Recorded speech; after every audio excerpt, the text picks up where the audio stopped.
Sullivan. I'm a former IRS agent and teaching instructor.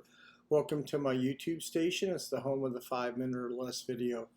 Now today I'm going to be talking to you about what happens if you get a CP14 notice and what do you really do.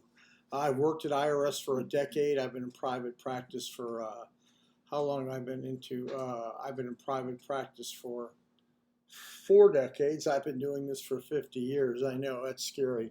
Anyway, I have a whole team of former IRS agents on staff. You can check my whole team out, and you can see what I look like in a suit and tie at 777irs.com.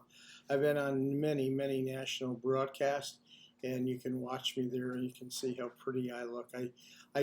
My office is across the street, and to be honest, I just fire away and give you everything that you need to know right now, so at least you know what the truth is. I do these videos for 3 reasons, so you don't get ripped off, just to make you feel comfortable and not all nervous about your situation. I've been doing this so long. I hate to have people see a lot of angst in their life because of all of this, and really you don't need to. I'm talking today about the CP14 notice, and what do you do when you get that notice? Well, you know, there's no reason to have a lot of worry and angst about this notice. IRS has sent out about 8 million of them in the last 2 weeks. So when you get one, you just got to know what's going to happen next. You got a 501 coming next, 6 weeks later, a 503 coming next, a 504 coming next, and a 1058.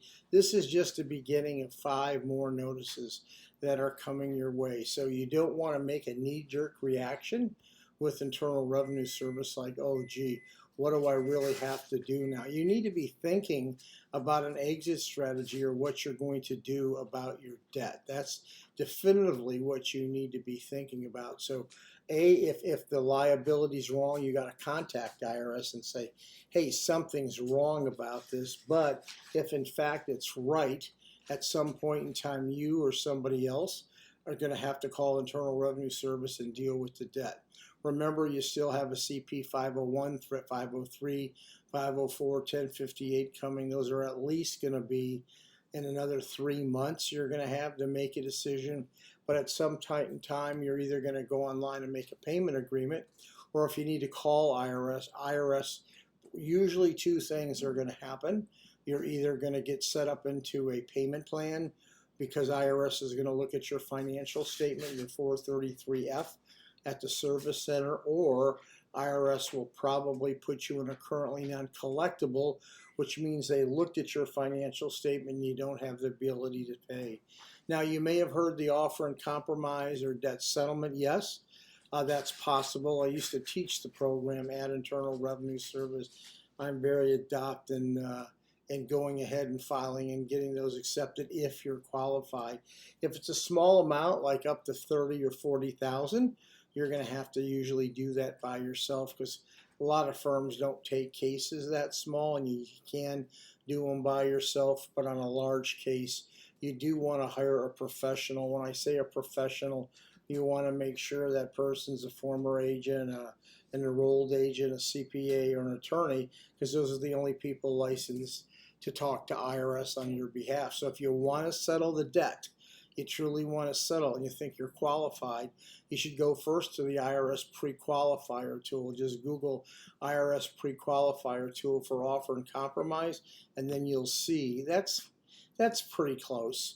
I mean, it's not really accurate, but it's pretty close whether you can do an offer. And if it's a large dollar and you'll never pay it, you're probably going to want to call me. I have myself and Peter Salinger, our office. We've worked over 2,500 offers and compromise. We're kind of the offer kings, but we don't take an offer unless you're qualified. And we will require a 433A or a 433A OIC to make sure you're qualified so you don't get ripped off. Anyway, I hope this information was good to you. We're a trustworthy and honest firm. You can see my information below. Give me a subscription if you would. It lets YouTube know we're doing good. That's the only reason we want subscriptions, believe it, everyone. It looks good in the YouTube standing, so if you'd give it to me. But don't get ripped off. Don't get too panicked when you get the CP14. You got plenty of time to do things. Thank you.